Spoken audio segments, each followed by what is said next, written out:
Antes de entrar en detalle, pues les quiero enseñar unas diapositivas. Es un poco de lo que yo hago fuera de mi actividad profesional. Y pues esta es lo que podemos observar, es aquí en Guatemala. Esta es la selva de la Sierra de Lacandón.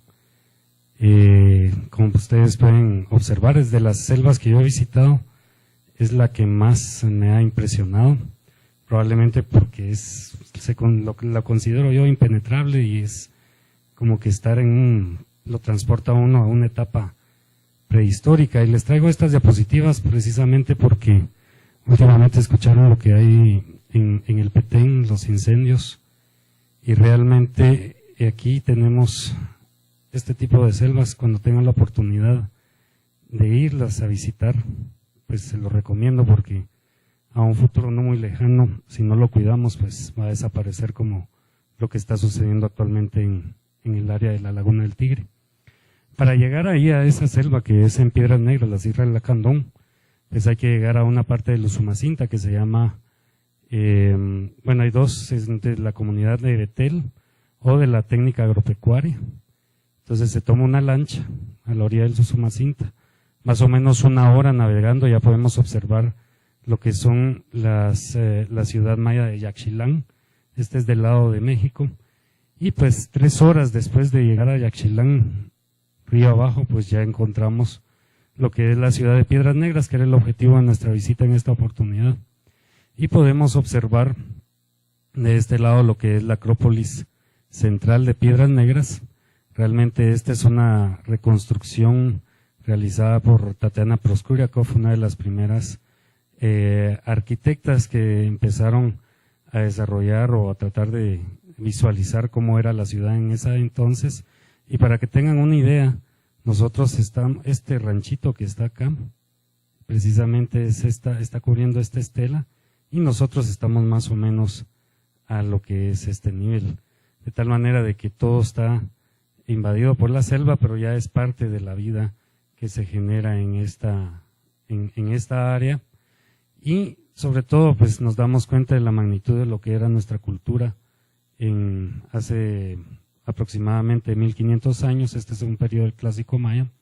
Y pues de este lado tenemos lo que era la entrada a la ciudad. Esta es una piedra más o menos de unos 11 o 12 metros de altura. Y aquí estaba lo que era el glifo emblema de la ciudad.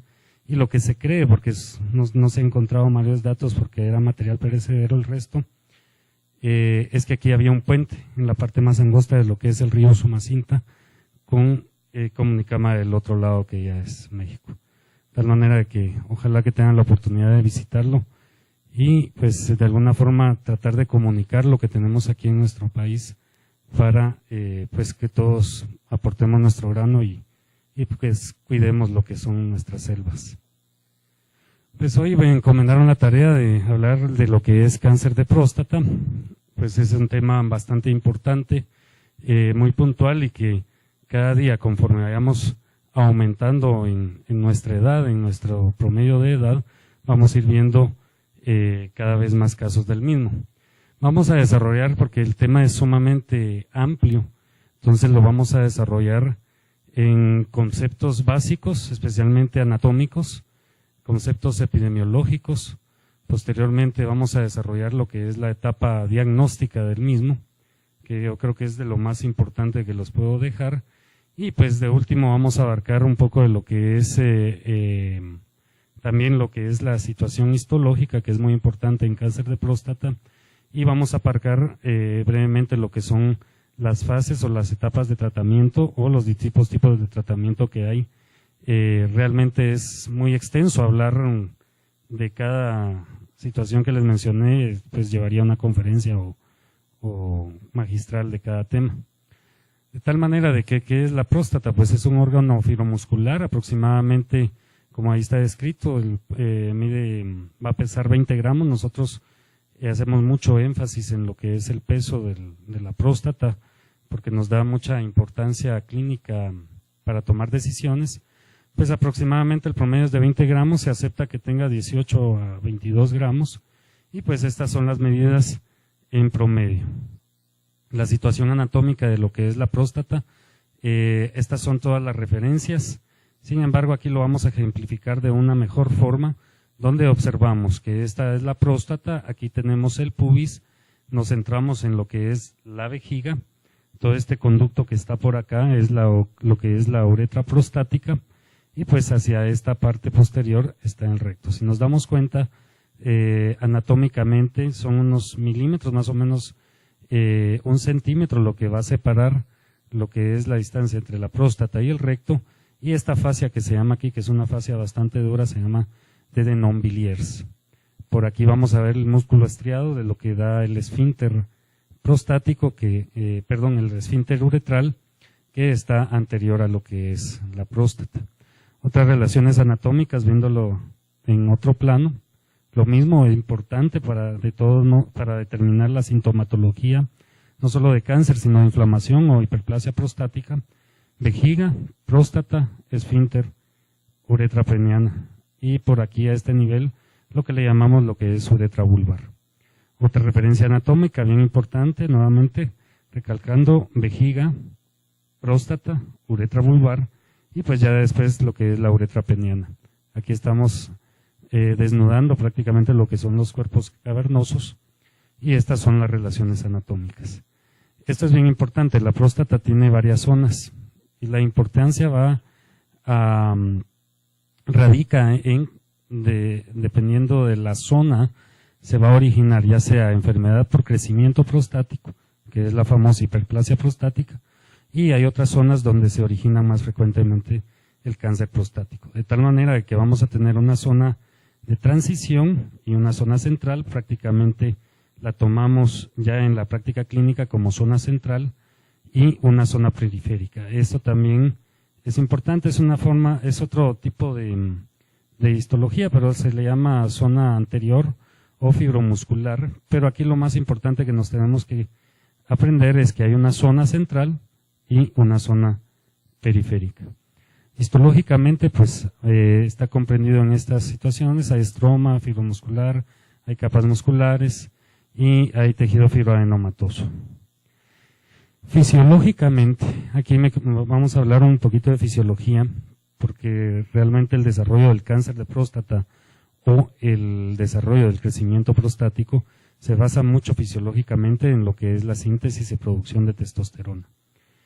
Y realmente lo que encontramos, la testosterona, definitivamente se produce la gran mayoría, hasta el 95%, en lo que son las células de Leydig en el testículo.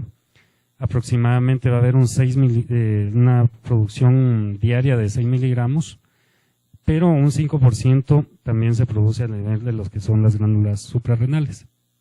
Ya en el plasma, lo importante es la testosterona libre. Un 98% va a estar unidas a lo que es proteína, y esta cantidad va a estar libre, sin proteínas en el torrente sanguíneo.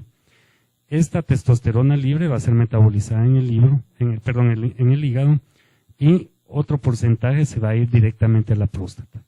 Este pequeño porcentaje es el importante, y ahí ya dentro de la próstata, por la acción de una enzima que se llama alfa-5 reductasa, se va a convertir en lo que es dihidrotestosterona.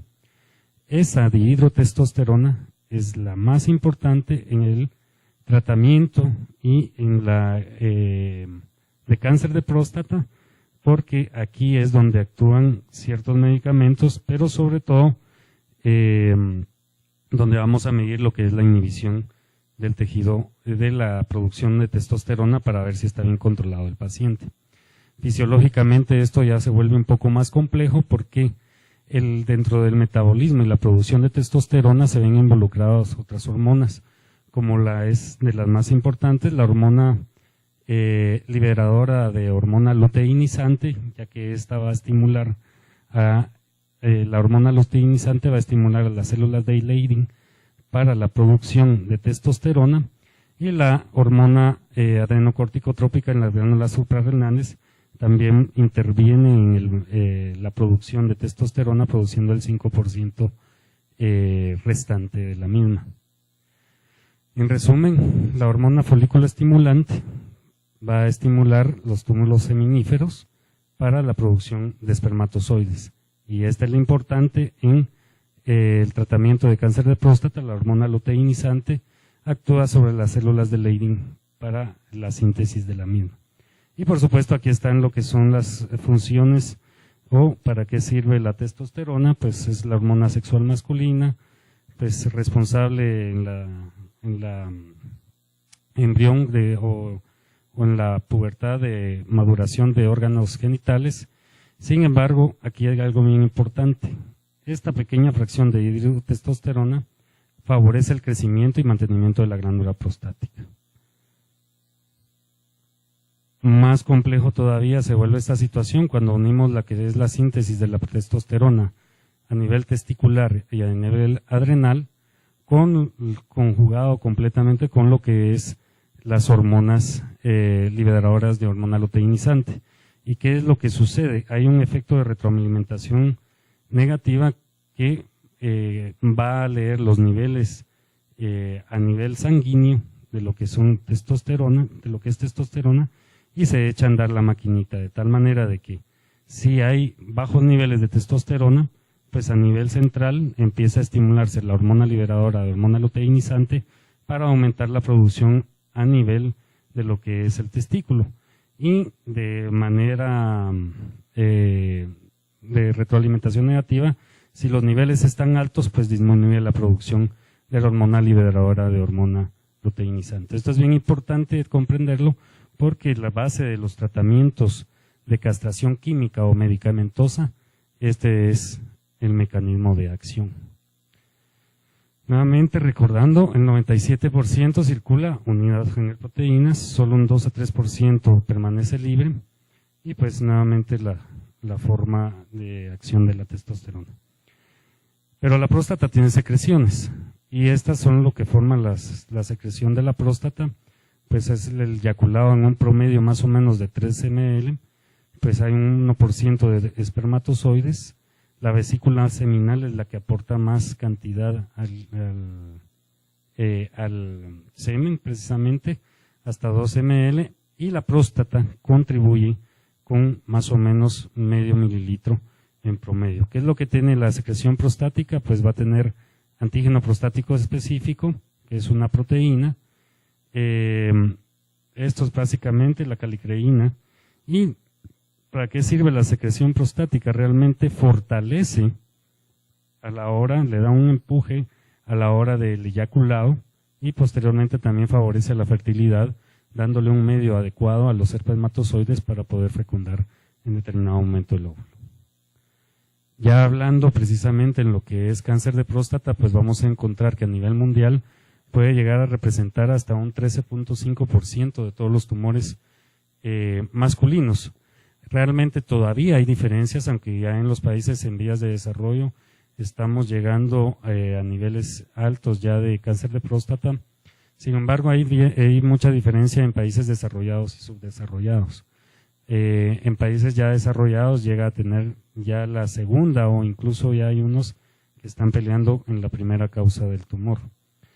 Lo que es el Globocan, que es la parte de la OMS que lleva las estadísticas mundiales de cánceres, vamos a encontrar, esto es lo más actualizado que encontré, que a nivel mundial fueron casi 800,000 casos nuevos al año.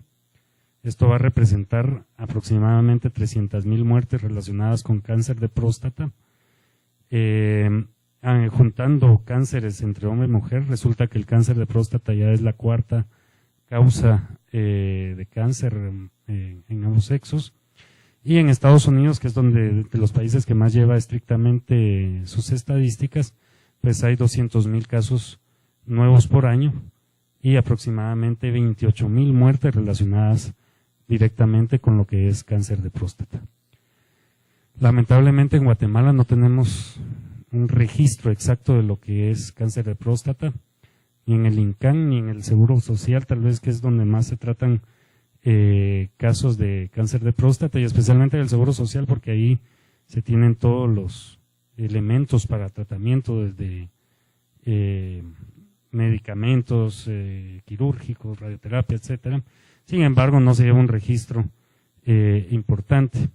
Pero a nivel del Globocan, de la OMS, lo que encontré fue que aproximadamente tienen en sus estadísticas que Guatemala va a representar 892 casos nuevos por año, con una relación de 30 pacientes por 100,000 habitantes, y de estos aproximadamente se encuentran 469 muertes relacionadas con cáncer de próstata por año, que representa una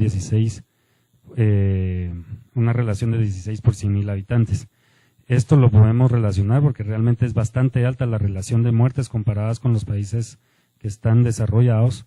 Sin embargo, lamentablemente aquí en Guatemala diagnosticamos cánceres de próstata, pero en etapas muy avanzadas, no como en otros países que se están diagnosticando en etapas tempranas. Más adelante vamos a ver la situación o la diferencia de tratamientos en etapas tempranas. Epidemiológicamente, también hablando, esta es una enfermedad que se va a estar diagnosticando usualmente conforme uno avanza en edad, de tal manera de que el riesgo acumulado de tener cáncer de próstata a los 75 años va a ser de un 4.3%. Bueno, este es un dato estadístico de otro país, pero ya en este país, que es un país sudamericano, representa el 15% de muertes relacionadas con cáncer en ese país. Sin embargo, esto es bien importante, tenemos cierto riesgo, toda la población tiene cierto riesgo masculina de padecer cáncer de próstata, y es aproximadamente un 16%, aunque no tengamos antecedentes familiares. Nuevamente, la mayor promedio se va a diagnosticar entre los 60 y 80 años, y es bien importante el diagnóstico, la edad en el momento del diagnóstico, junto con otros factores, porque entre más joven se diagnostica, usualmente estos cánceres son mucho más agresivos que en personas que son de mayor edad. Lo que ya hemos hablado al principio, las diferencias entre zonas de países desarrollados con los países en vías de desarrollo, pues es bastante importante. Sin embargo, se ha llegado a estandarizar varios mecanismos de diagnóstico, como el mecanismo clínico y el screening con antígeno prostático específico para tratar de diagnosticar el cáncer de próstata. Factores de riesgo, pues definitivamente vamos a tener el aumento de la edad. Entre más edad tengamos, vamos a tener más chance de en algún momento de padecer cáncer de próstata. Cuando hablamos de raza negra, pues estas personas sí tienen mucho más riesgo, más o menos es una relación de 3:1 con raza, los pacientes de raza negra o las personas de raza negra tienen 3 veces más chance de padecer cáncer de próstata. La historia familiar es sumamente importante. Como vimos, en alguna etapa de nuestra vida vamos a tener un 16% de chance de padecer cáncer de próstata. Pero si tenemos un antecedente familiar en línea directa, padre o hermano, este paciente va a tener hasta un 35% más de posibilidades de padecer cáncer de próstata. Y si hay 2 familiares con ya diagnóstico de cáncer de próstata, esa chance de padecerlo va a aumentar hasta un 50%, de tal manera de que la historia familiar es sumamente importante, y pues lo demás son cuestiones generales de cualquier cáncer, ¿verdad? La conducta y todo ese tipo de situaciones, o el tabaquismo, y esos son factores de riesgo generales para cualquier tipo de cáncer. Pero en lo que es la historia familiar es muy importante, y por supuesto el aumento de la edad con el paciente. Cuando hayamos hablado al principio de lo que es la zona de transición, la zona central y la zona periférica, simplemente es porque aquí a nivel de la zona central usualmente es donde se va a desarrollar la enfermedad de crecimiento prostático, hiperplasia prostática. Y en la zona periférica es donde se desarrollan hasta un 70% de los cánceres prostáticos. Y de aquí viene la importancia de lo que es hacer examen clínico, especialmente con tacto rectal, porque uno va a tener acceso a través del examen clínico hacia lo que es la zona periférica, no la zona central.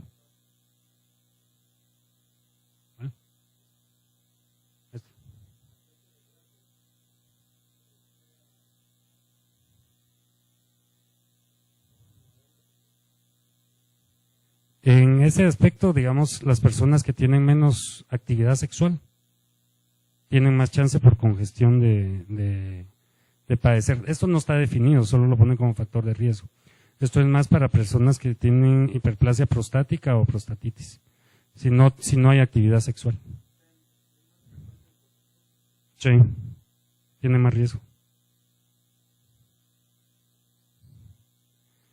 Lo que hablamos un poquito, clínicamente, el paciente que está con un cáncer de próstata, en etapas iniciales, no va a tener ningún síntoma. ¿Por qué?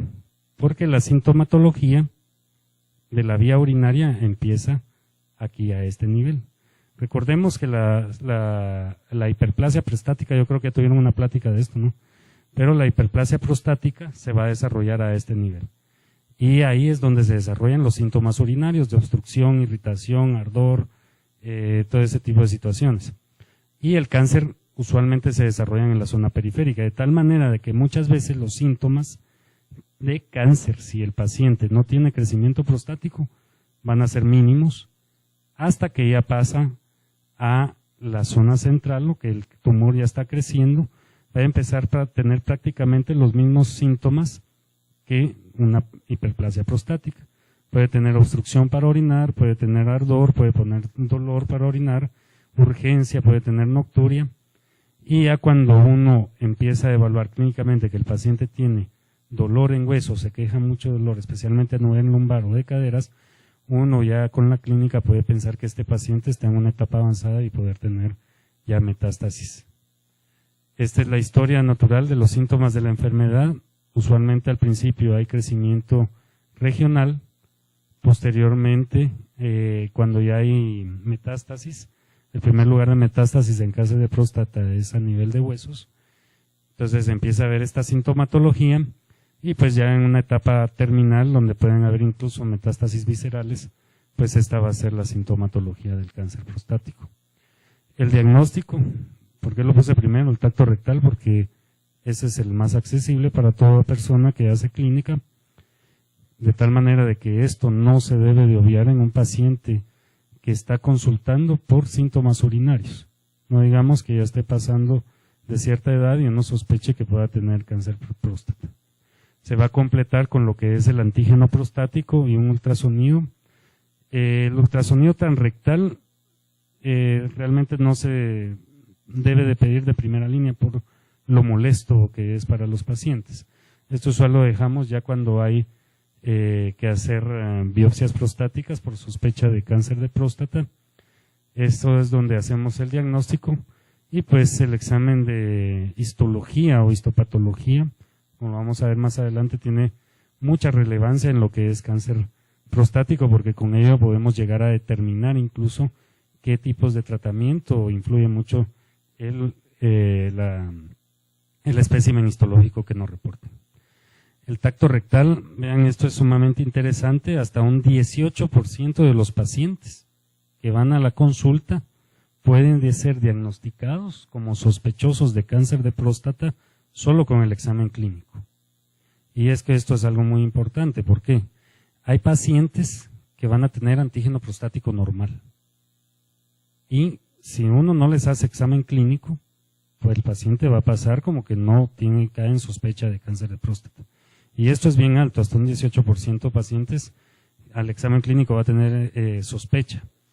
En ese aspecto, cuando tenemos un paciente, un escenario de estos pacientes que clínicamente tienen sospecha, pero el antígeno prostático es normal, este paciente uno le tiene que poner un poco más de atención porque usualmente son tumores mucho más agresivos. Nosotros le llamamos tumores que no marcan, no elevan antígeno prostático y usualmente estos pueden tener otra variedad celular y no la normal de un adenocarcinoma.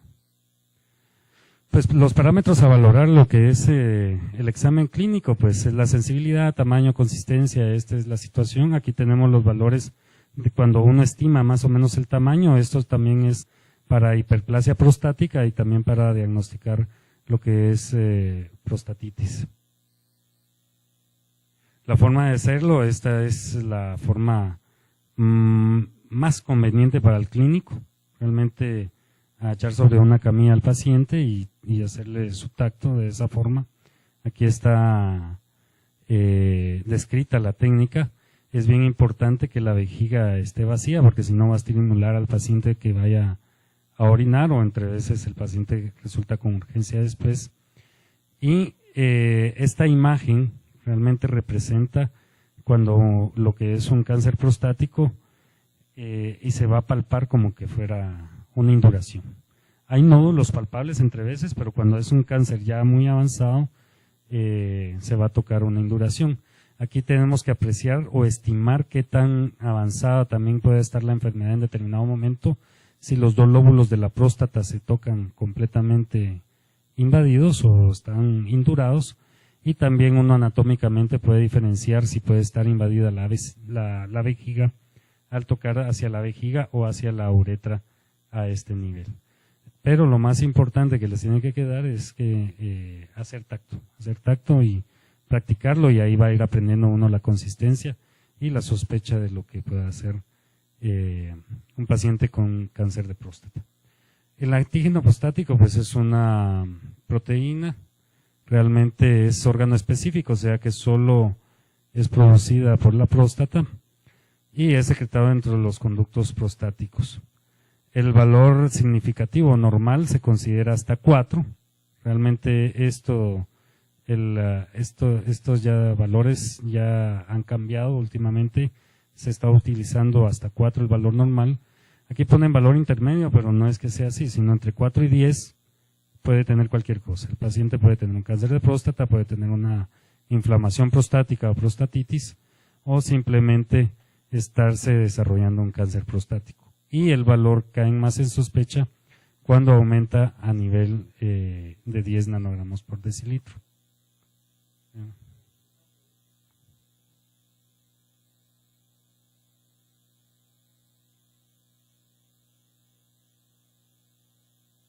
En relación a la anamnesis, usted que se formó en el IX, preguntan el chorro si es fuerte, si es débil, cuántas veces van al baño, etcétera. Pero nunca preguntan sobre su actividad sexual, cómo es, si tienen el líbido alto, si lo tienen bajo, si tienen disfunción eréctil. ¿Qué tan importante es eso? En cáncer de próstata no tanto. O sea, ya es otro tipo de situaciones, pero ahí depende de cada clínico. O sea, no es que haya un estándar para preguntarle, ¿no? Pero realmente depende de cada persona preguntarle esa situación al paciente, ¿no? O sea, de cada clínico. Pero si usted está buscando cáncer específico, no. Se debe de preguntar en una evaluación ideal de cualquier paciente que está buscando consulta urológica. Siempre uno debe de preguntarle, mire, cómo está su actividad sexual, y no precisamente porque tenga cáncer de próstata, sino porque puede estar desarrollando un síndrome metabólico, que es otra situación.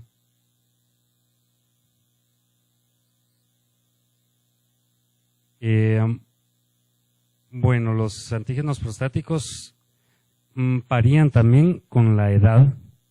Realmente esto es bien importante. Cuando tenga un paciente que está arriba de 2.5 en estas etapas, hay que ponerle más atención, porque el paciente puede estar desarrollando un cáncer, aunque caiga en un rango normal. Normalmente va a ir aumentando conforme pasa la edad, pero sí tenemos que ponerle más atención. Por supuesto, considerando lo que es el antecedente familiar.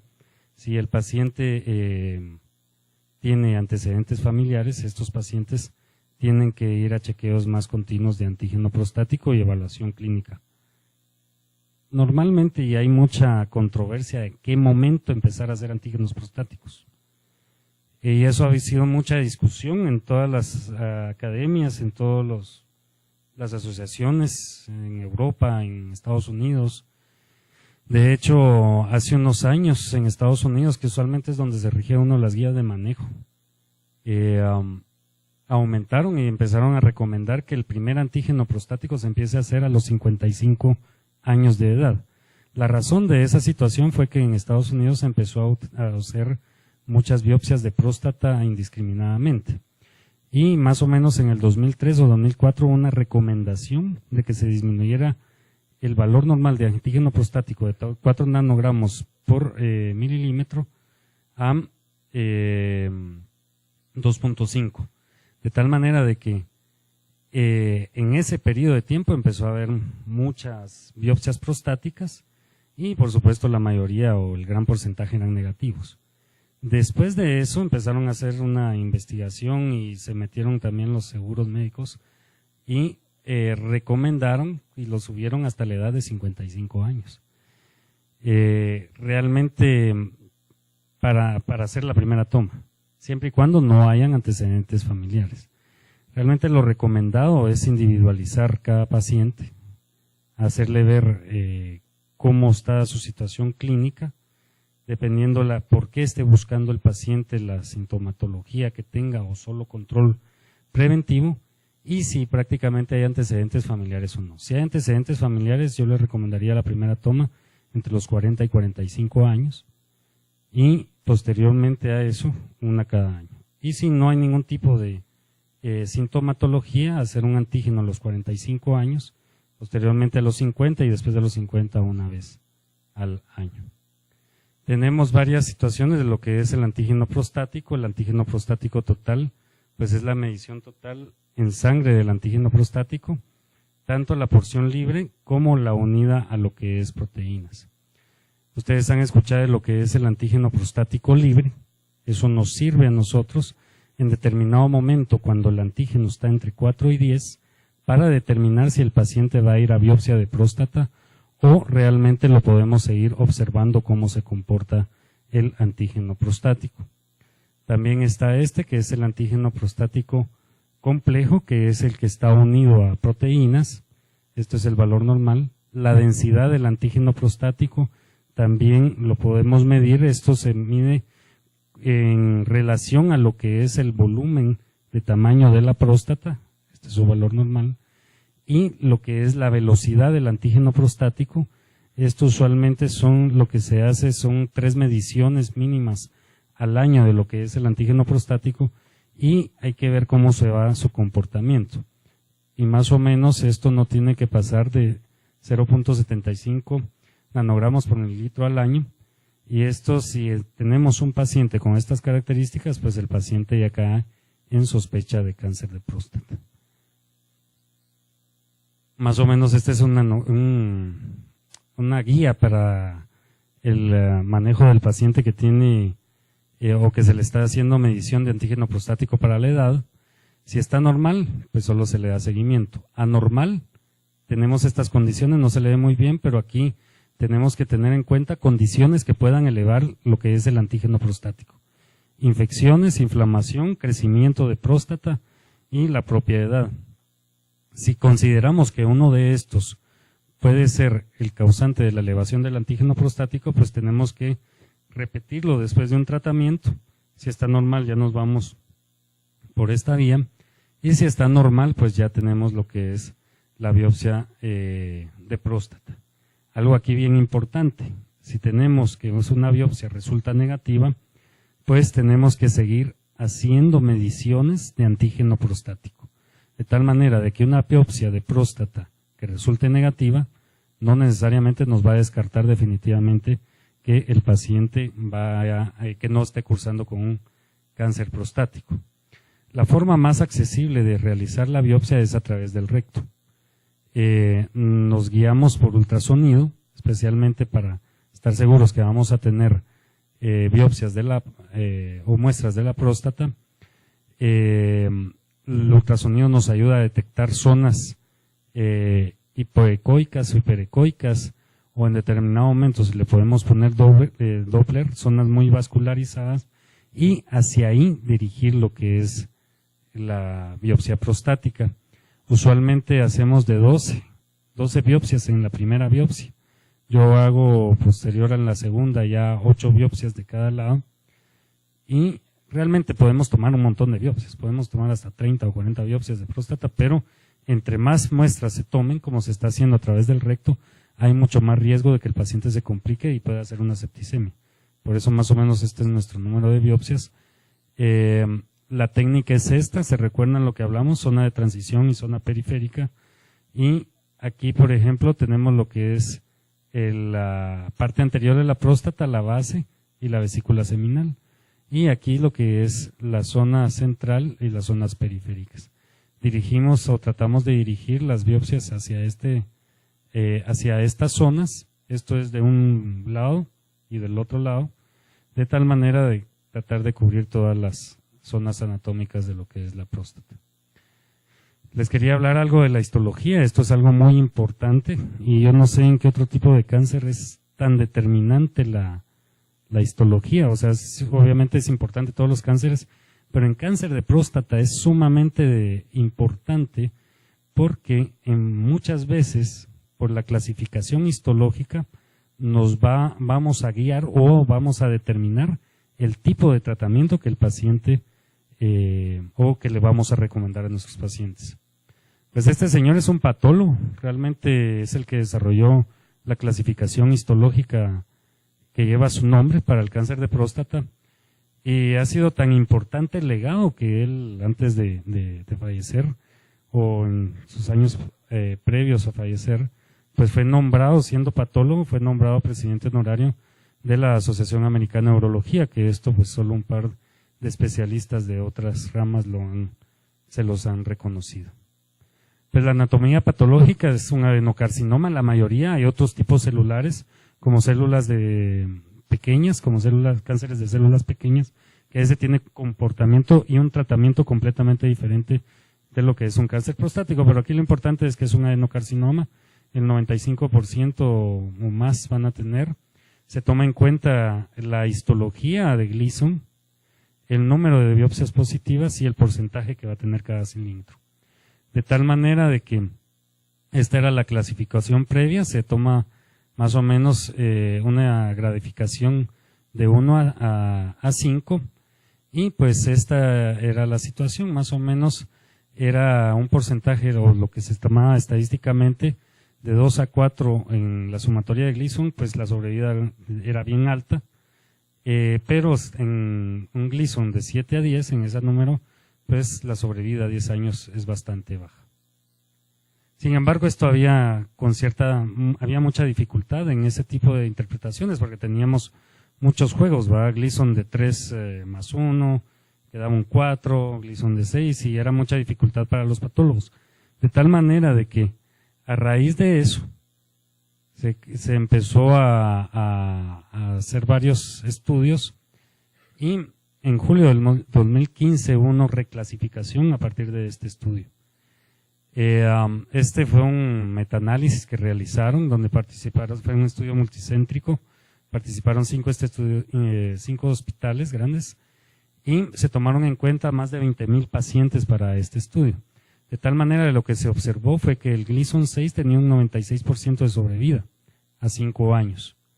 De ahí empezaron a hacer la nueva clasificación.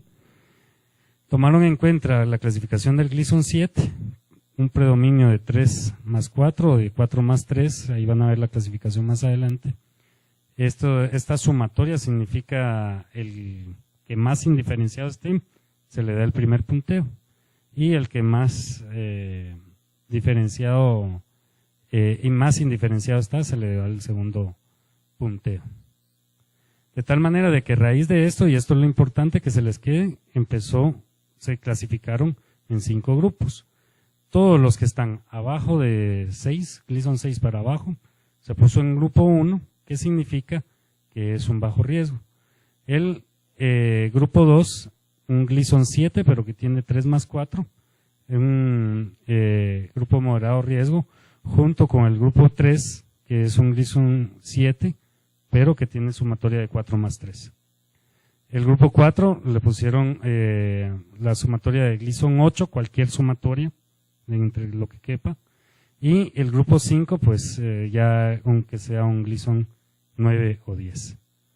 Y esos son los que tienen mucho mayor riesgo. Como podemos observar aquí, el porcentaje de sobrevida o recaída bioquímica, que más adelante lo vamos a ver, pues en el grupo 1 a 5 años es bien bajo, prácticamente todos los pacientes están muy bien, pero los que están en el grupo 5 son pacientes que rápidamente a los 5 años recaen en su enfermedad o están ya en otras fases de la enfermedad.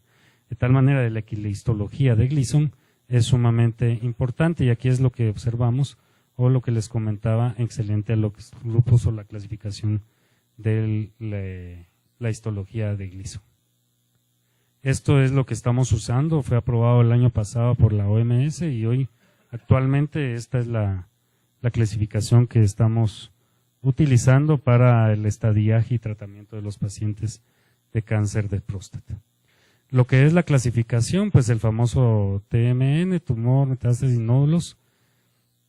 Para estadificarlos, aparte de la histología, vamos a entrar lo que es el centellograma óseo y una tomografía axial computada, especialmente para ver nódulos y metástasis a lo que es hueso. También hay pacientes que si debutan inicialmente en unas etapas muy avanzadas, van a poder tener o se van a poder diagnosticar metástasis viscerales, que hay que tenerlas en cuenta también para el tratamiento.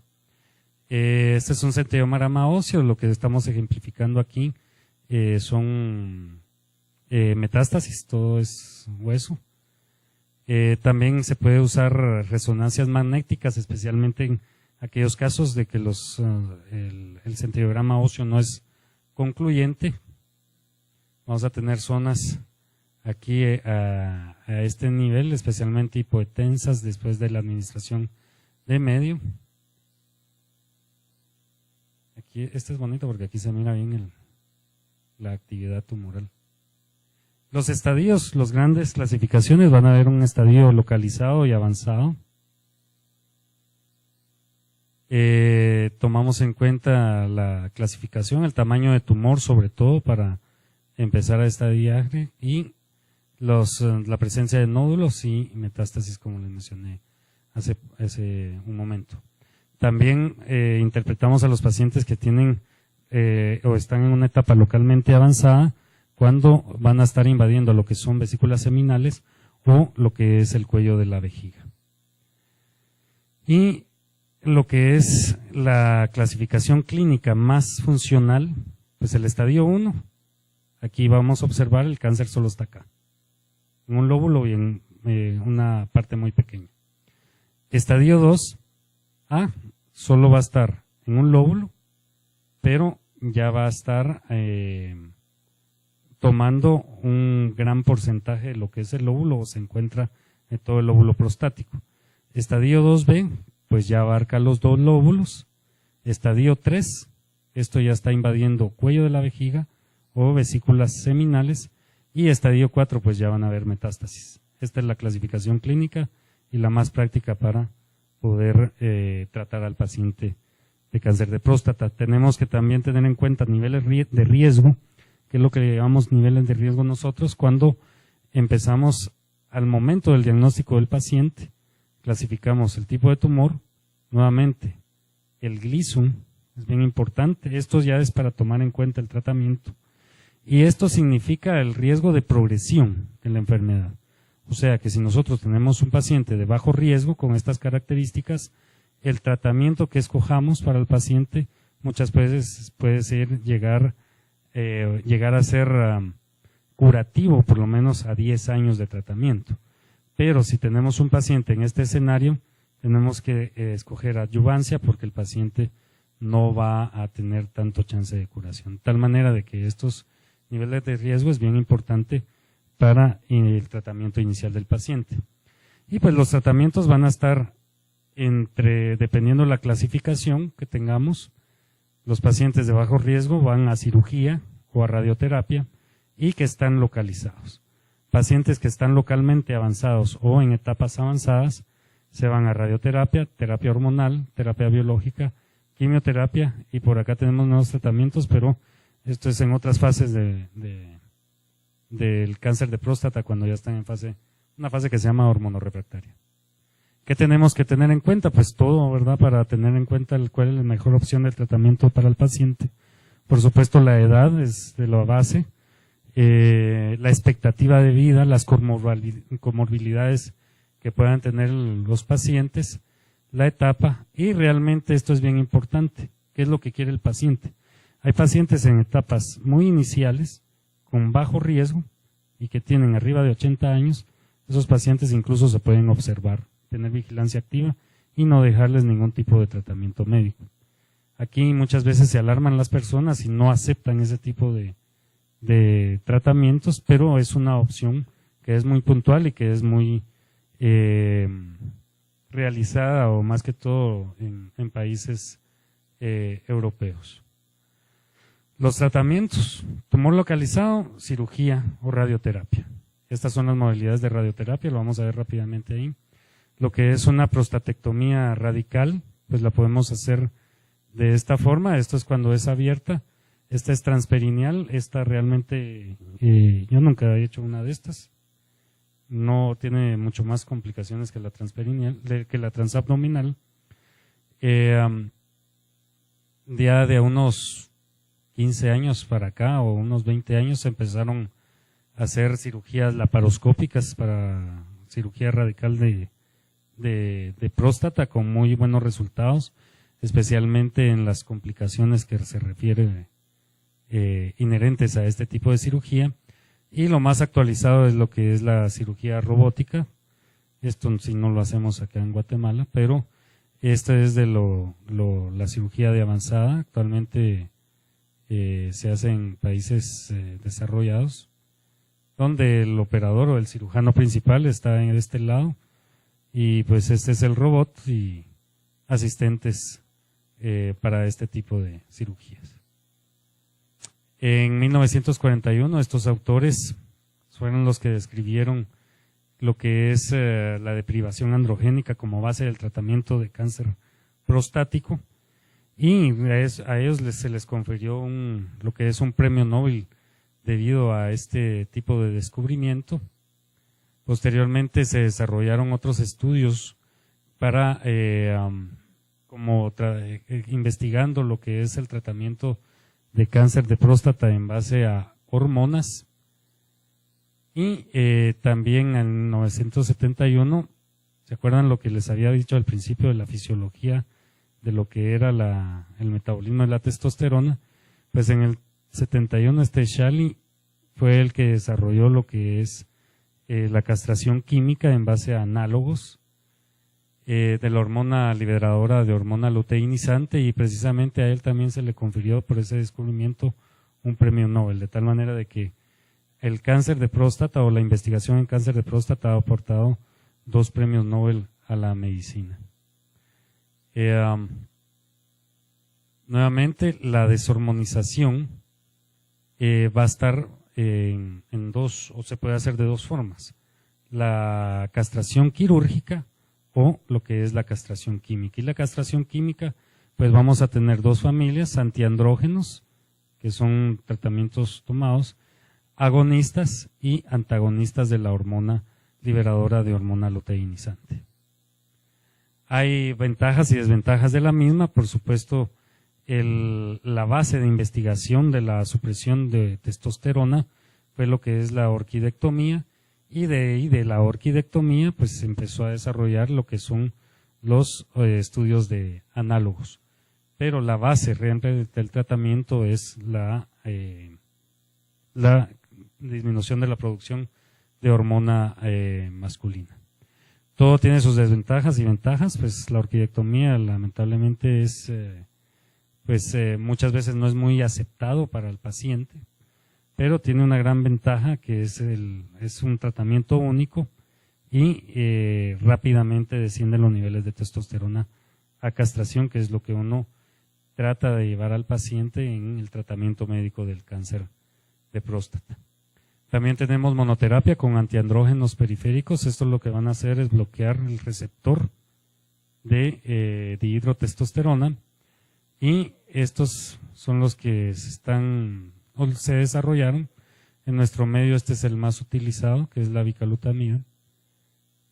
Muchas veces lo podemos usar en forma individual, o también lo podemos utilizar combinado con lo que son análogos centrales o antiandrógenos centrales de la hormona liberadora de hormona luteinizante. Un resumen: esta es una guía de manejo. Orquidectomía, fuente de ablación de andrógenos. Estos son los mecanismos de acción: inhibición de la síntesis de andrógenos, aquí están estos medicamentos, antiandrógenos, estos medicamentos, y la inhibición de hormona de análogos, y esto es un antiandrógeno central, no es un análogo, pero este medicamento sí es compite directamente con la producción o bloquea directamente lo que es la producción de hormona liberadora de hormona luteinizante a nivel central. Por supuesto, este tipo de tratamientos va a tener la deprivación de producción de hormona masculina, tiene sus implicancias. Estos va a producir cierto riesgo de fracturas, va a dar osteoporosis, definitivamente no va a haber función sexual, y pues también puede llevar a este tipo de situaciones que al paciente hay que verlo en conjunto cuando uno tiene este tipo de tratamientos. Lo que es la terapia biológica, esto es lo que se llama inmunoterapia, últimamente desarrollada los últimos años, realmente esto es algo reciente. Sin embargo, está más para otro tipo de etapas del tratamiento de cáncer de próstata, etapas avanzadas, y especialmente en una fase que se llama hormonorrefractaria. Realmente aquí no tenemos acceso, y de hecho en los países desarrollados aún es bien difícil el acceso porque hay que preparar los sueros específicamente para cada paciente, de tal manera de que hay que hospitalizar al paciente, sacarles su sangre, e ir a preparar el suero y volvérselo a colocar. Este es el mecanismo o el medicamento, se llama Sipuleucel-T, y pues aquí no creo que lo vayamos a tener en mucho tiempo. Lo que es radioterapia, pues ustedes saben, son radios de alta energía, usualmente son aceleradores lineales. Hay varios tipos de radioterapia, pues se usa muchas veces como tratamiento inicial de cáncer de próstata localizado.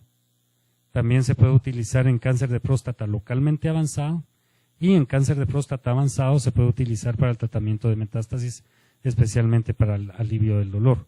Cuando estamos hablando de radioterapia en pacientes localizados, muchas veces, dependiendo del paciente, llegan a tener los mismos niveles, incluso de resultados, que la propia cirugía radical de próstata. También tenemos la opción que es braquiterapia. Esto lo que se hace es colocar semillas radioactivas directamente a través del perineo hacia la próstata. Esto sí usualmente se usa en pacientes muy específicamente escogidos o que tienen ciertas peculiaridades. No es para todos los pacientes, es para cáncer de próstata localizados. Y usualmente las semillas radioactivas que se utilizan es yodo, está iridio y cesio. Esas tres se han utilizado en cáncer de próstata y hay muy buen chance de curación, pero nuevamente les repito, en pacientes muy escogidos. Aquí en Guatemala yo he tenido la oportunidad de participar más o menos en 3, realmente no es tan popular realizar este tipo de procedimientos y es bien complejo, más que todo por el manejo de la sustancia radioactiva que tiene que ser pues traída del extranjero, y es un manejo bien complejo, de tal manera de que no en todos los lugares de aquí de Guatemala se puede realizar, aparte que se necesita un ultrasonido muy especial con una rejilla para colocar braquiterapia. Aún así, los resultados que hemos tenido en 3 casos han sido muy buenos. Estas son las modalidades de radioterapia. Idealmente la bidimensional ya no se debe utilizar en cáncer de próstata, por lo menos se debe utilizar en cáncer de próstata la radioterapia en 3D, mejor si es con intensidad modulada y aún mejor si es conformacional. Todo es, ¿cómo se llama esta cuestión? Es acelerador lineal. Lo que va a cambiar realmente la tecnología y desde el punto de vista que se usa el tomógrafo para llegar lo que son las dosis de radiación hacia la próstata. Y por supuesto disminuye el chance de complicaciones de radioterapia para los pacientes. Así que entre más dosis se logre dar a la próstata sin complicaciones, mejor va a ser el resultado. pero esto lo vamos a lograr con 3 tipos de modalidad de radioterapia. Estas son las recomendaciones en las guías de manejo, tanto europeas como estadounidenses, de lo que se utiliza radioterapia. Pues cáncer de próstata localizado. Cuando es cáncer de próstata localmente avanzado, ya se recomienda radioterapia, pero con lo que es combinado con deprivación androgénica. También en cáncer de próstata avanzado se puede manejar, pero con bloqueo hormonal hasta 3 años del mismo. Realmente aquí hay combinaciones del mismo. Lo que es terapia, lo que habíamos hablado del tratamiento médico, son guías de manejo. Lo podemos utilizar combinado con radioterapia. Y más que todo la deprivación androgénica lo vamos a utilizar solo en cáncer de próstata avanzado cuando ya no utilizamos radioterapia, o sea que ya están debutando con metástasis. Estos son los medicamentos, nuevamente los habíamos mencionado. Son los diferentes medicamentos, estos la mayoría los tenemos acá en Guatemala, especialmente en el Seguro Social.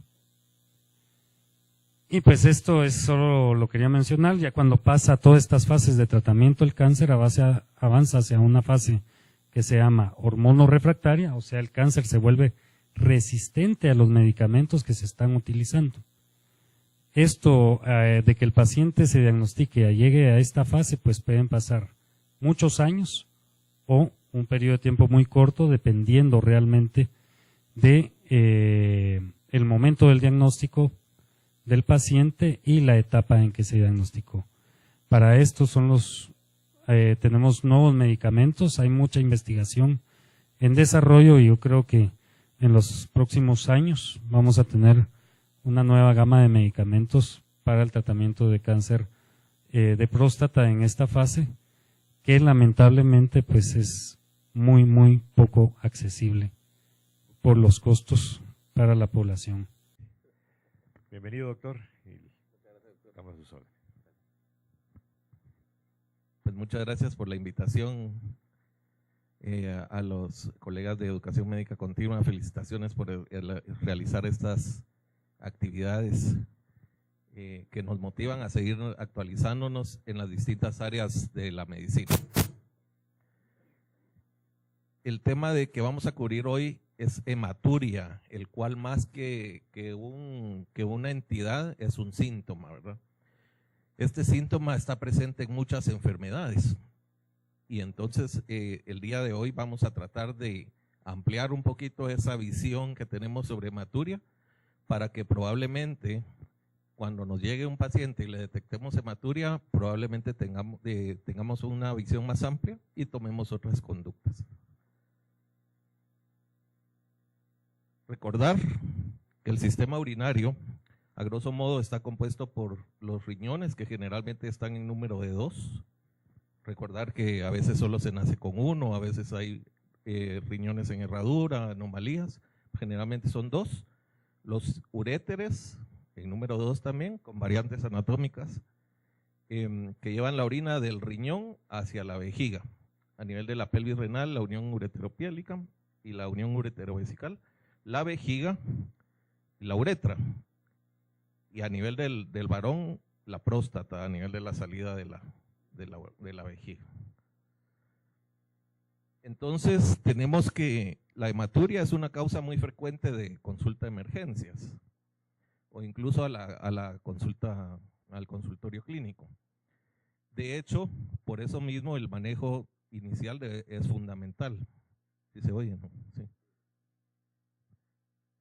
Puede aparecer el síntoma en muchas entidades clínicas, como les mencionaba, y las vamos a mencionar. Pero lo que es bien importante es que nunca debemos ignorarla. Si detectamos una hematuria, hay que estudiar al paciente. No solo lo tratemos como una simple infección urinaria, porque tal vez estamos ocultando una enfermedad más importante. Entonces nunca hay que ignorarla. A grosso modo, pues la definición es la presencia de sangre en orina, puede ser macro o microscópica, que puede proceder de cualquier nivel de la vía urinaria, desde el más pequeño glomérulo que se encuentre a nivel del riñón hasta el esfínter urinario externo o la uretra. Definir hematuria microscópica, a veces nos reportan los exámenes de orina, tiene más de 3 eritrocitos por campo, esa es hematuria microscópica. Cuando tiene de 1 a 3 todavía los podemos considerar como normales, pero cuando ya son más de 3 siempre pongámosle atención. Siempre en por campo de amplia visión en sedimento de orina, ¿verdad? No solo por tira, sino que en sedimento. Y la hematuria macroscópica pues ya se manifiesta a partir de que hayan más de 100 eritrocitos por campo. La microscópica la detectamos por tiras y después la mandamos a analizar por el sedimento, y la macroscópica pues a simple vista ya la podemos ver.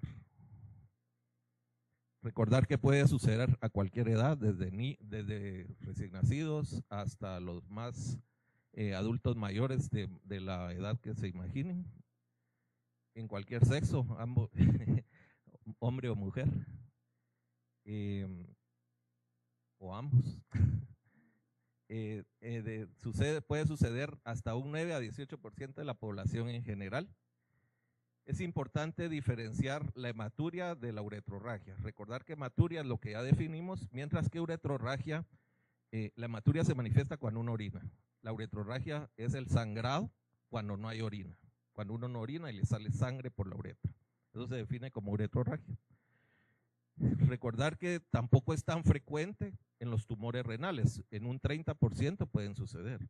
Muchos tumores renales son hallazgos incidentales por ultrasonido, por algún otro estudio diagnóstico y no por un examen de orina. Pero cuando sucede la hematuria, entre los exámenes que les pedimos podemos detectar tumores renales. Los tumores de urotelio a nivel de la pelvis y uréteres son más frecuentes la hematuria, un 60%, y a nivel de la vejiga, cuando suceden los tumores, hasta en un 84%. Como en medicina es un arte, la medicina es un arte, no es una ciencia exacta. Entonces no hay 100% de nada. Entonces, si todos los que tienen hematuria fueron cáncer, pues ya no tendríamos nada que hacer. Pero como ven, no todos se manifiestan con hematuria. Entonces ahí es la importancia de ponerle atención al síntoma. Entre los tipos de hematuria podemos clasificarlos según el momento en que aparece. Podemos diferenciarlos entre inicial, terminal o total.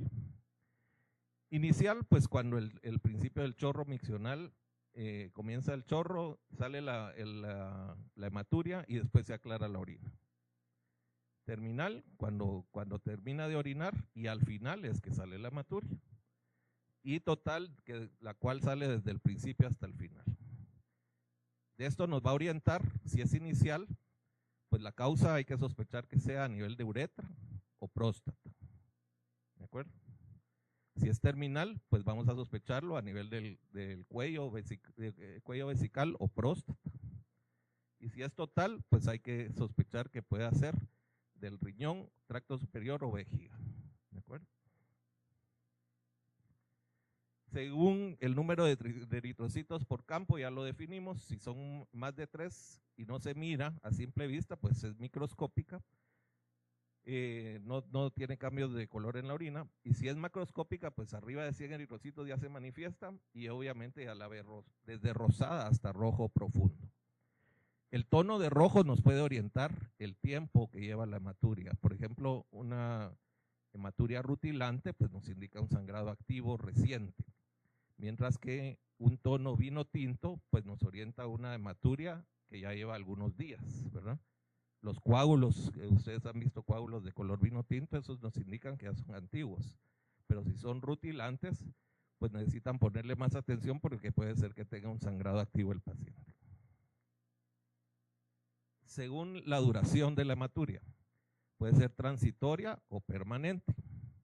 Transitoria, la cual es un diagnóstico de exclusión, sucede más frecuente entre los 15 y 40 años.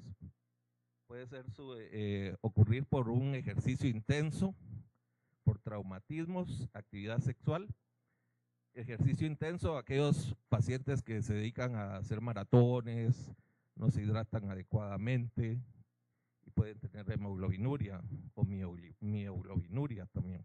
Entonces ellos pueden ser transitorios. O aquellos pacientes que corren con la vejiga llena y el bamboleo de estar corriendo puede provocar un sangrado temporal. Traumatismos, pues si ha habido alguna intervención, colocación de alguna sonda o alguna cistoscopía o algún otro procedimiento invasivo. La actividad sexual, hay algunos que la hacen muy violentamente, pues puede suceder algún sangrado, tanto en varón como en mujer. El uso de inhibidores de la 5-fosfodiesterasa en la actualidad puede provocar erecciones muy fuertes y rupturas de pene que pueden causar hematuria también. Entonces es importante tomar esos antecedentes. Si después de que le hicimos una tira diagnóstica y nos salió sangre, le hacemos una segunda y ya no sale, entonces se supone que es una hematuria transitoria. ¿De acuerdo? Y la permanente, pues la que después se le vuelve a hacer una segunda tira y sigue habiendo hematuria. La pseudohematuria es importante diferenciarla porque puede ser causa de confusiones. Muchas veces nos llegan pacientes pensando que están orinando sangre y que si lo que están orinando es orina teñida por pigmentos. Lo más frecuente, ¿cuántos no hemos comido remolacha y hemos orinado rojo? Y hasta que nos recordamos, ay, sí, pues sí fue porque comí remolacha. Y así hay medicamentos que también pueden darla, o algunos medicamentos como la fenazopiridina o la antipirina, que son analgésicos urinarios. El piridium, ¿verdad? Muchos lo hemos recetado como analgésico urinario para quitar el dolor y ardor al orinar. Y siempre hay que advertirle al paciente que puede ser que orine rojizo anaranjado, ¿verdad? Para que no se asuste. Algunos anticonvulsivantes como la fenitoína, antiparkinsonianas como la metildopa o laxantes como la fenolftaleína o la dantrona. Todos estos pueden teñir la orina. ¿Cómo vamos a diferenciarlo? Por medio del sedimento urinario. En el análisis del sedimento urinario no nos van a reportar eritrocitos, ¿de acuerdo? Entonces eso nos va a hacer el diagnóstico diferencial. Otras causas de pseudohematuria, algunos antibacterianos como la rifampicina, principalmente los que tienen tratamientos para TB, ¿verdad? La nitrofurantoína o algunas sulfas, los complejos B, ¿verdad? La vitamina B12, aquellos que se inyectan el famoso Neurobion, y ellos ya saben que después de inyectarse lo orinan oscuro, ¿verdad? Entonces, pero algunas veces se les puede olvidar, ¿verdad? Entonces siempre hay que interrogarlos.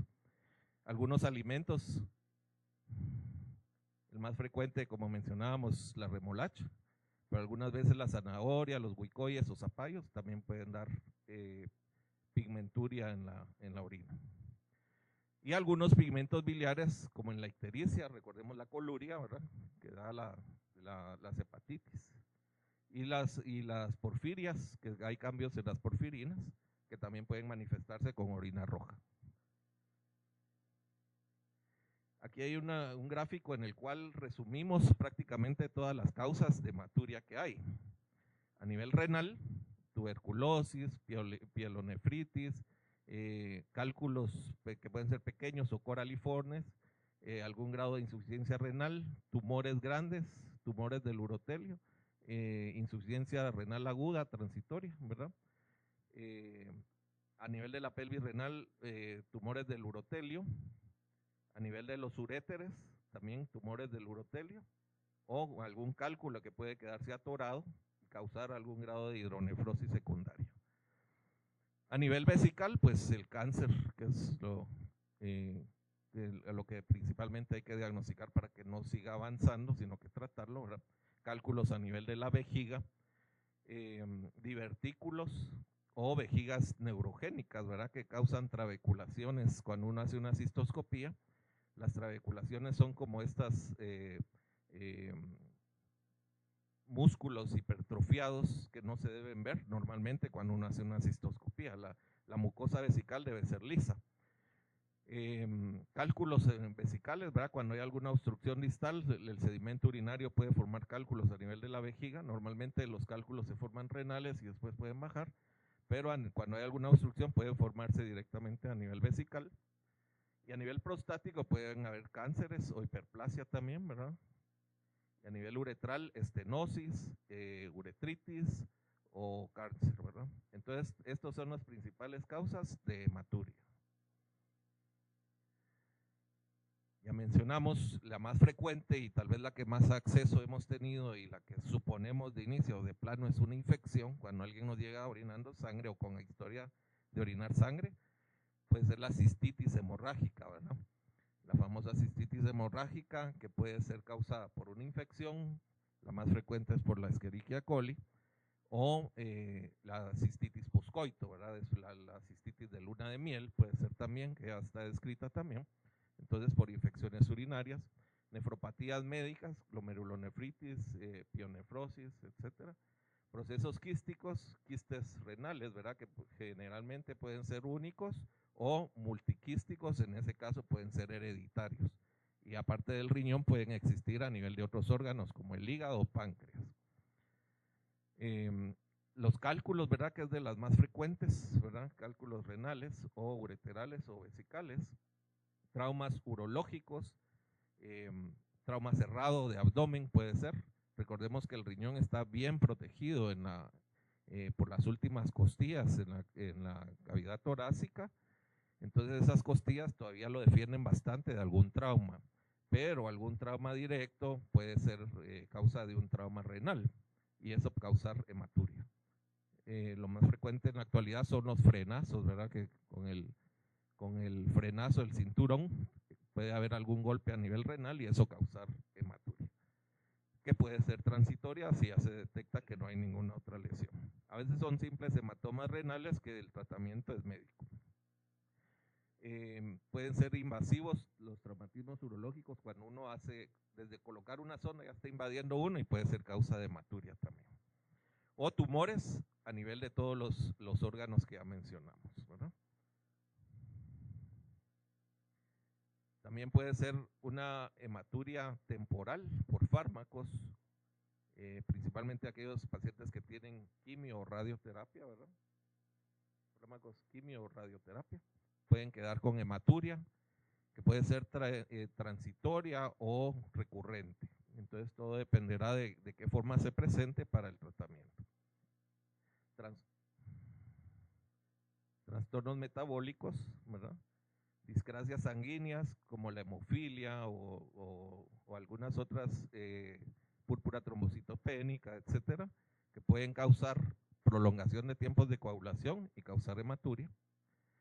Procesos vasculorrenales, principalmente a nivel de la arteria o venas renales, trombos a ese nivel, infartos, pueden causar también hematuria.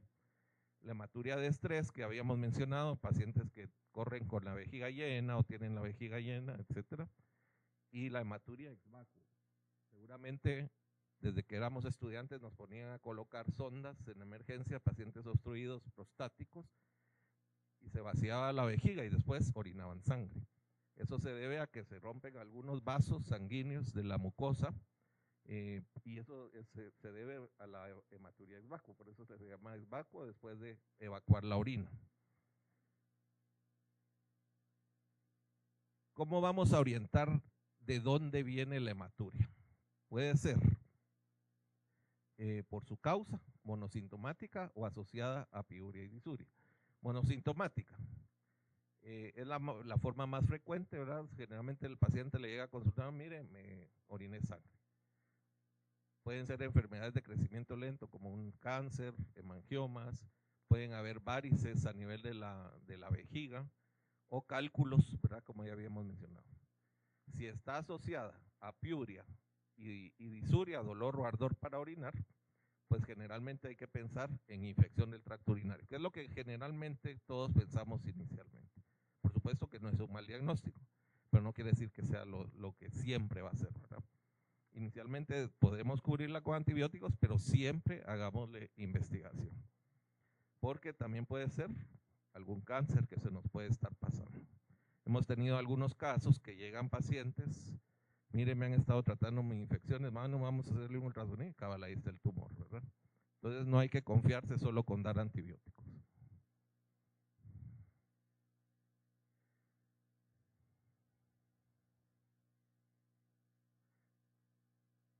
Pistas para detectar a qué se debe la hematuria. Tiene que ser algún bioquímico que haga el examen exhaustivamente, químico biólogo, ¿verdad?, que detecte la forma de los eritrocitos en el sedimento. Recordemos que los eritrocitos deben ser isomórficos, así como estos, regulares. Pero si se miran dismórficos, quiere decir que es una causa glomerular. Si hay cilindros hemáticos, pues habría que pensar en algo glomerular, ¿no? Entonces, dismórficos, glomerular. Isomórficos, vías urinarias.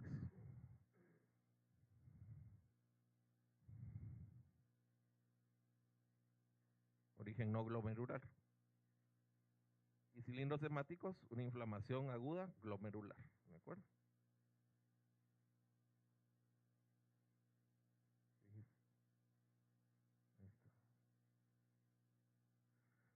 Ahora vamos a hacer preguntas al aire y tal vez conteste en voz alta sin decir quién soy ni nada. ¿Qué pasa si un paciente le llega con hematuria y le detectan que tiene leucocituria o bacteriuria? ¿Qué pensarían que es? Infección urinaria. Muy bien. ¿Qué pasa si tiene hematuria más leucocituria, pero no bacteriana? ¿Qué pensarían?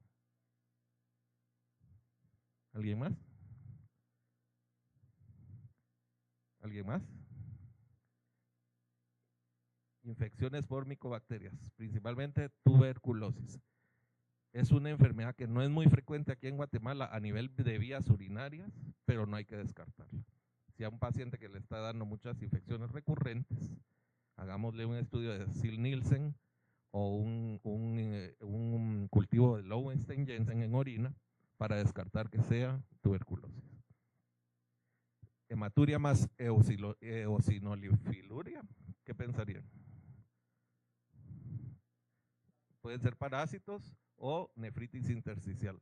Parásitos, principalmente en Egipto y todas esas áreas que es más frecuente los parásitos, ¿verdad? Por cierto, ahorita se me olvidó cómo se llama este parásito, que es el más frecuente, al rato me recuerdo. ¿Qué pasa si hay presencia de coágulos? ¿A qué nivel pensarían que es? Vías bajas, ¿verdad?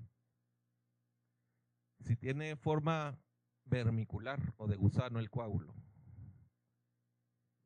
de uréter, ¿verdad? Muy bien. Si la hematuria es total, sin dolor e intensa, ¿qué pensarían? Exacto, ¿verdad? Un tumor, ¿verdad? Si está asociada a fiebre, dolores articulares, aumento de la velocidad de sedimentación, ¿mande? Algo sistémico, ¿verdad? Una enfermedad sistémica. Si está asociada a hematomas y equimosis en el cuerpo, ¿mande? Algo hematológico, exactamente. Y si está asociado a hipercalciuria e hiperuricuria, exacto, metabólico, ¿verdad? Si es después de una infección respiratoria alta o piodermitis, principalmente en niños se da esto, ¿no? Exacto. Una glomerulonefritis postinfecciosa o por inmunoglobulina, ¿no? Si hay antecedentes familiares de hematuria,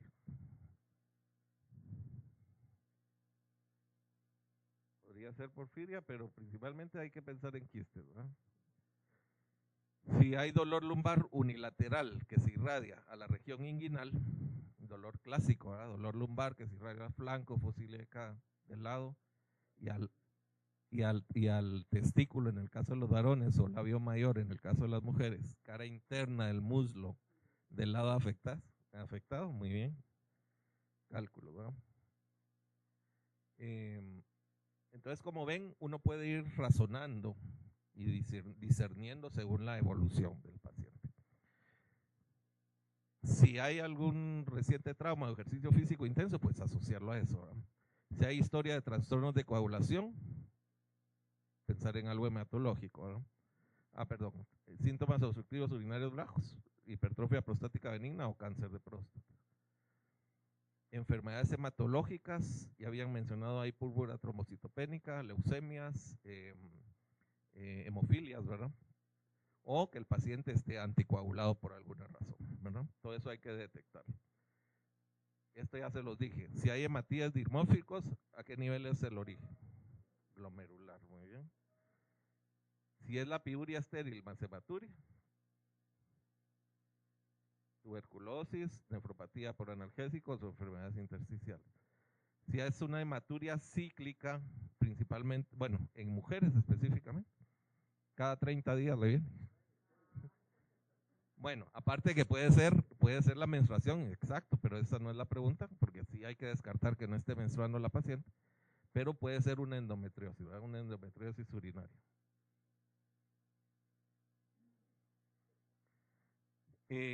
Hay factores que lo predisponen a uno al riesgo neoplásico y que por lo tanto justifican cualquier estudio de microhematuria más estos que tienen estos riesgos. Cualquier paciente que les llegue con más de 3 eritrocitos por campo y tienen estos riesgos, hay que estudiarlo bien, ¿verdad? Fumador o exfumador, recordar que solo que dejé de fumar llevo 1 año sin fumar, todavía no está curado. Se ha hablado que hasta 15 o 20 años después el paciente terminó de eliminar los tóxicos. Entonces, este es el principal factor de riesgo y por eso está resaltado. Alguna exposición ocupacional a bencenos o aminas aromáticas, aquellos que trabajan con tintes, las culturas de belleza, los que trabajan con telas, o algunos agricultores también, ¿verdad?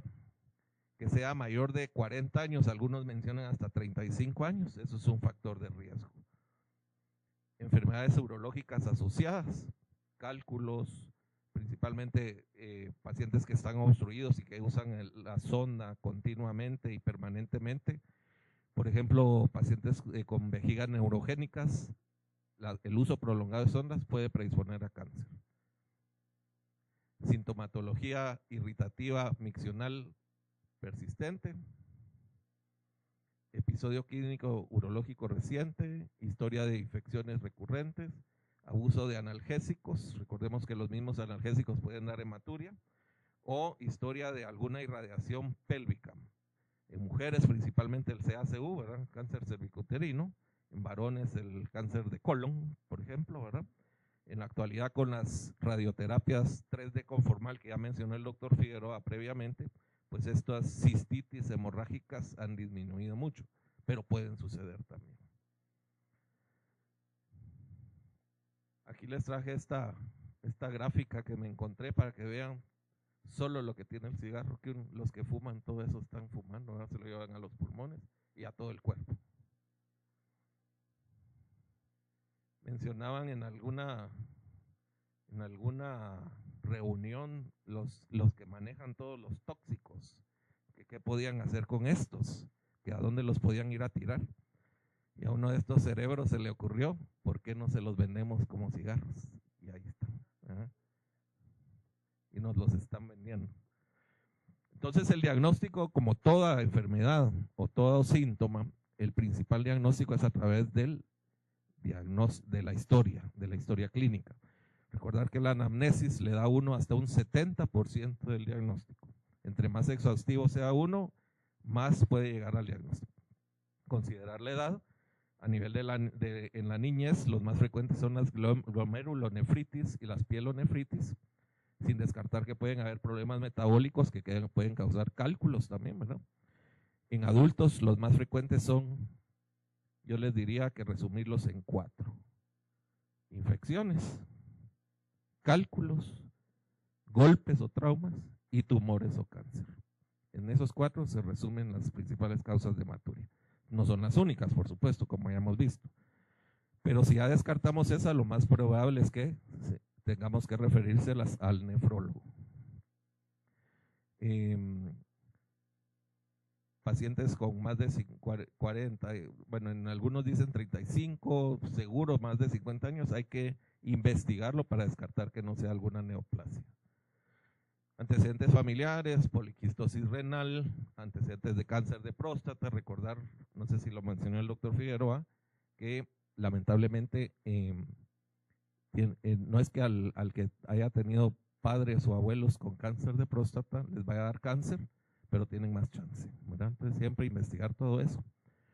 La raza negra, ¿verdad? Los pacientes de raza negra son más predispuestos al cáncer de próstata. Entonces todos esos detallitos hay que irlos considerando. Si el paciente está tomando algún medicamento, principalmente analgésicos o los que ya mencionamos que pueden dar hematurias. Si hay algún síntoma asociado o no, si es asintomática la hematuria o si tiene síntomas, ya nos orientará si es dolorosa o no, ¿verdad? Entonces, si no, generalmente puede ser algo neoplásico. Entonces, no hay que, por supuesto que no es diagnóstico, como les vuelvo a mencionar, en medicina no hay 100% de nada, pero hay que sospecharlo. Si hay antecedentes quirúrgicos, pacientes que han tenido resecciones transuretrales de próstata o procedimientos endourológicos a nivel de uréteres por cálculos o a nivel renal, por lo mismo, por los cálculos, hay que considerarlos, ya que donde se ha operado puede haber algún grado de estrechez o estenosis, ¿verdad? Que puede causar en un momento dado infecciones y hematuria. Si hay hábitos tóxicos, principalmente el tabaco, ¿verdad? Licor sí se puede, sin exceso. Hacer un examen completo, si la hematuria está asociado a púrpura, o sea, si vemos equimosis, si el paciente nos refiere epistaxis, si hay enterorragia, hay que sospechar que puede ser alguna diátesis hemorrágica, o si está tomando algún medicamento anticoagulante, sospechar que puede ser que los cumarínicos que esté tomando, puede ser que estén a dosis muy alta y habría que readecuarlos.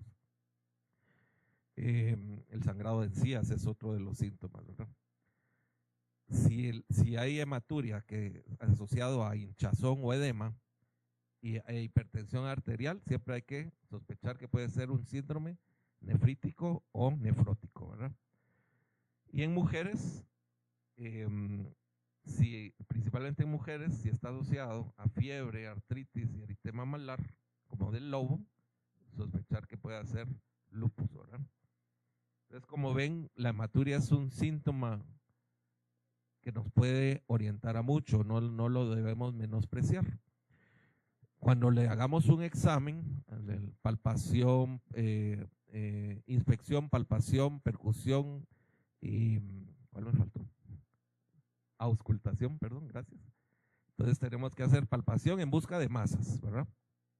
Si hay alguna masa renal, es muy difícil palparlo, el riñón, pero cuando hay algún tumor, sí es posible palparlo. Entonces hay que siempre poner atención en esto. Si le duele cuando uno le golpea la región lumbar, el signo de Giordano, entonces puede ser puñopercusión positiva, puede orientar a una infección urinaria. Pielonefritis, o litiasis, tuberculosis o infarto, ¿verdad? La palpación y percusión en el hipogastrio, principalmente en aquellos pacientes adultos mayores en busca de globos vesicales, ¿verdad? Retenciones urinarias agudas que pueden ser causa de dolor o a veces no, y sin embargo tener un gran globo vesical, entonces también puede ser causa de hematuria. Y sin dejar de menos el tacto rectal, que lamentablemente muchos le han quitado el valor que tiene. No, me imagino, creo que ya les han dado la plática de hipertrofia prostática, ahí seguramente se los mencionaron. El tacto rectal no debe dejarse de hacer. Pero es que el antígeno ya lo suplantó y que el ultrasonido y con eso ya es suficiente. No. Nadie me puede decir qué consistencia tiene esto si no la toca. Igual la próstata. Uno puede verla en el ultrasonido, puede verla por el antígeno, pero si no tocan la próstata no van a saber de qué consistencia está. Entonces, ese es un dato bien importante. Entre los exámenes complementarios, pues obviamente el de orina, ¿verdad? Ese que nunca debe faltar, el cultivo de orina, una orina simple y un cultivo de orina, de heces y sangre, principalmente hematología, creatinina, nitrógeno, urea, si es diabético, azúcar, ¿verdad? Citología, si fuera necesaria, ¿verdad? Radiografía de abdomen, ultrasonido, pielograma, urotac, cistoscopía, arteriografía y biopsia. La urotac, principalmente a nivel de estudios, va desplazando al pielograma, que ya lo veremos próximamente. La cistoscopía, que la hacemos los urólogos, principalmente para ver por dentro la vejiga. Les pongo siempre el ejemplo a mis pacientes, que es como el gastroenterólogo. Si no hace la endoscopía, no sabe si hay cáncer o solo es gastritis, o es una úlcera. Igual nosotros, si lo vamos a ver por dentro de la vejiga, no podemos estar seguros al 100% si es simplemente una infección o si hay algo más como un tumor que no se detecta por otros exámenes. Obviamente no se hace de rutina, sino que a los que están indicados, ¿verdad? Y las biopsias, principalmente renales, esas que las hacen principalmente los nefrólogos. Nosotros hacemos las biopsias de vejiga, de uréter, principalmente. Las renales las hacen los nefrólogos por punción. Obviamente el examen de orina es fundamental, principalmente distingue entre hematuria y la pseudohematuria, como ya habíamos mencionado, distingue el origen glomerular o no glomerular, por la presencia de hematíes dinórficos, el cultivo, si hay presencia de leucocituria, lo más seguro es que sea una infección urinaria, la más frecuente es por E. coli, sin olvidar que el Proteus mirabilis también es de los frecuentes. Y recordar que el Proteus puede tender a hacer cálculos, ¿verdad? Infecciones urinarias por Proteus pueden llegar a formar cálculos. Si la hematuria con piuria estéril, como habíamos mencionado, sospechemos TB, mandémosle a hacer su cultivo de Lowenstein-Nielsen o un Ziehl-Nielsen en orina.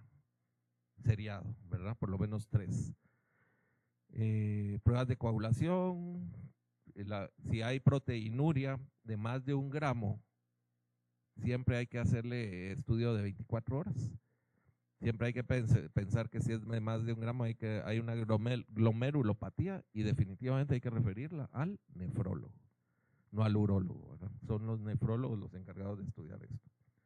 El Papa Nicolau de orina es un estudio un poquito útil para detectar células neoplásicas, pero tiene que tener mucha experiencia el patólogo para poder ver con una simple orina un Papa Nicolau negativo no descarta algo tumoral, ¿verdad?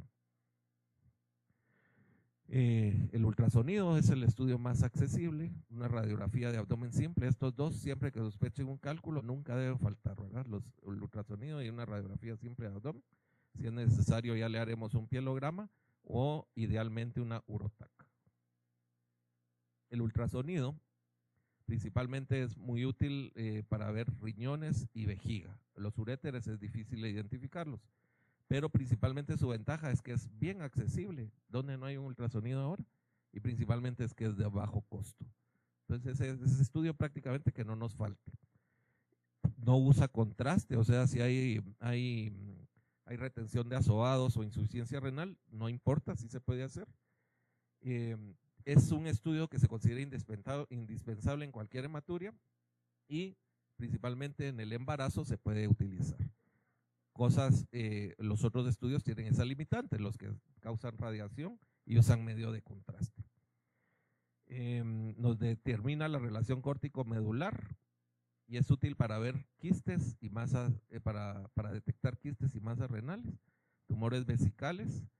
Si son muy pequeños pueden pasar desapercibidos y por eso hay que complementarlos con una cistoscopía, cálculos a nivel renal o vesical principalmente, y principalmente a nivel de la próstata nos dice el tamaño y también nos detecta el residuo urinario que deja después de que va a orinar el paciente. Entonces, esos datos son muy importantes para nosotros. La radiografía simple de abdomen también es un estudio bastante accesible, económico, principalmente sirve para detectar cálculos en un 60% de sensibilidad. Debemos solicitarlo cuando sospechemos cálculos siempre junto con el ultrasonido, pero hacer énfasis que un tumor no se va a ver por radiografía. Puede ser que desplace algunos, si es muy grande, puede desplazar algunos, el intestino, algunos órganos, pero no es para eso, ¿verdad? El pielograma tiene menos costo que la tomografía axial computada. Sin embargo, en la actualidad, por ejemplo en Estados Unidos ya no usan pielogramas. El estudio de elección es la Urotac. Entonces, si el paciente tiene acceso a una Urotac, es el estudio ideal. Pero si no, aquí en Guatemala seguimos haciendo pielogramas y la verdad es que sí nos sirven todavía. Ha sido un estudio tradicionalmente utilizado para este síntoma. Nos da visualización de la forma de los cálices y principalmente de los cálices, uréteres y vejiga. Nos evalúa el tracto uroterial, como les mencioné ahorita. Y tiene una sensibilidad baja para detección de masa. Solo vemos defectos de llenado, pero no podemos decir es una masa, principalmente si son de menos de 3 centímetros. No es posible distinguir una masa sólida de un quiste por medio de este estudio.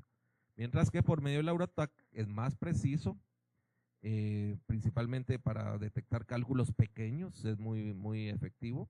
La tomografía helicoidal o 3D conformal, sin medio de contraste, principalmente para ver cálculos, y con medio de contraste para ver masas o quistes, ¿verdad?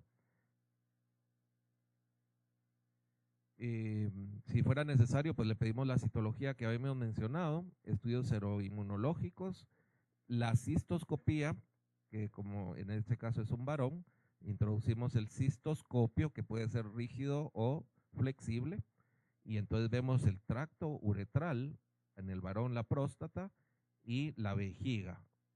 Vemos los meatos ureterales, que son los hoyitos por donde llega la orina del riñón a la vejiga, y vemos si está eyaculando orina hematúrica o no. También eso nos orienta a ver si la hematuria viene de arriba. Pero principalmente es para descartar que hayan algunos cálculos o tumores a este nivel, ¿verdad? La arteriografía renal, principalmente si estamos sospechando alguna malformación arteriovenosa o un infarto o una trombosis, ¿verdad? Y la biopsia renal, como les mencionaba, que esa la hacen los nefrólogos. Entonces, después de que hemos hablado todo esto, la hematuria ya no la vamos a ver igual, eso espero, ¿verdad? Entonces, muchas veces, como todo, yo refiero a los gastros, yo refiero al cardiólogo, yo refiero al endocrinólogo, todo lo que yo no manejo, yo lo refiero. Igual, cuando ya se nos sale de la mano el paciente, entonces mejor hay que referir al urólogo, principalmente cuando se ha detectado una afección urológica. Paciente que tiene alguna estenosis, algún cálculo, algo que haya que hacerle más, mejor refiramos. Evaluación ha sido negativa, pero el riesgo que tiene más de 40 años, ha sido fumador, etcétera, hay que hacerle una cistoscopía, tiene que ser referido al urólogo. Cuando consideren ustedes que sea necesaria una evaluación más profunda, por ejemplo la cistoscopía, que eso lo hacemos los urólogos, hay que referirlo. Puede ser que cuando lo refieran y uno evalúa el caso, sea menor de 40 años, no tiene mayores signos de que tuviera algo más, puede ser que no la paremos haciendo también, ¿verdad? O sea, que aparentemente tenga una indicación no quiere decir que haya que hacerlo, pero sí hay que considerarla. Cuando hay hematuria macroscópica hay que referirlos en caso de no disponer medios para continuar el estudio, ¿verdad? Si no tienen ultrasonido, no tienen radiografía, mejor refieran. Cuando hay alguna obstrucción por coágulos, paciente no puede orinar, paciente que tiene alteraciones hemodinámicas, empieza a bajar la presión, sudoraciones, etcétera. Cuando ha sido alguna colocación de sonda traumática o ha tenido algún traumatismo el paciente, ha caído de horcajadas. Horcajadas es cuando se caen sobre algún palo o algo, se golpean el periné y se lesionan la uretra. O algún trauma cerrado de abdomen muy severo con fracturas, por ejemplo pélvicas, mejor hay que referir al paciente urgente, porque el paciente tiene que orinar, hay que ponerle, aunque sea una sonda por arriba o de repente hay que operarlo de emergencia. Si sospechamos de lesión de tumor o cáncer, hay que referirlo al urólogo. ¿Y cuándo vamos a referírselo al nefrólogo? Principalmente cuando detectemos hematíes dismórficos, ¿verdad? Muy bien. Cilindros hemáticos o proteína que sea más de 1 gramo al día, alteraciones en la filtración glomerular o aumento de la creatinina sérica. Mejor refirámoselo al nefrólogo para que le haga todos los estudios.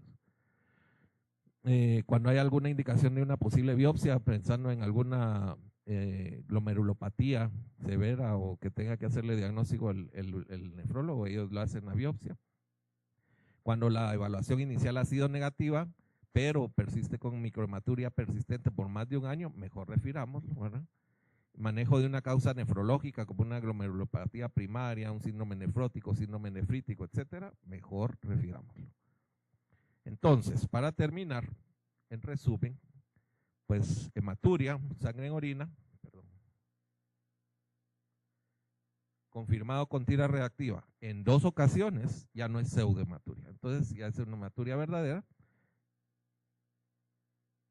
Siempre hay que descartar que sea una falsa hematuria o pseudohematuria, que sea una hemorragia vaginal por la menstruación, que no haya comido algunos alimentos que ya mencionábamos, algunos medicamentos, etcétera. Si ya descartamos eso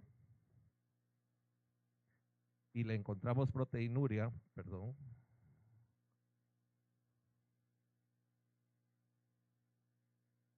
y leucocituria, hematuria aislada,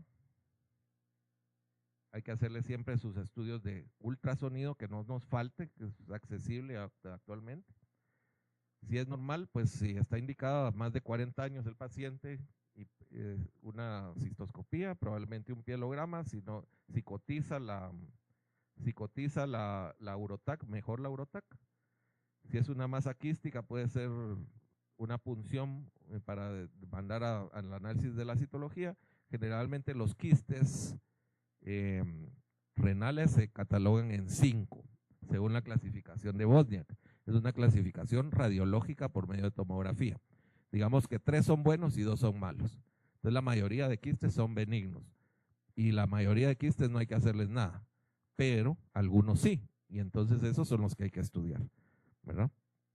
Y obviamente una masa sólida, pues siempre hay que hacerle una TAC o una resonancia magnética más arteriografía si fuera necesario. Pues eso es lo que les tenía, ojalá que les haya gustado la plática y haya sido interesante. Recordar que el tacto rectal es importante, ¿verdad? Muchas gracias.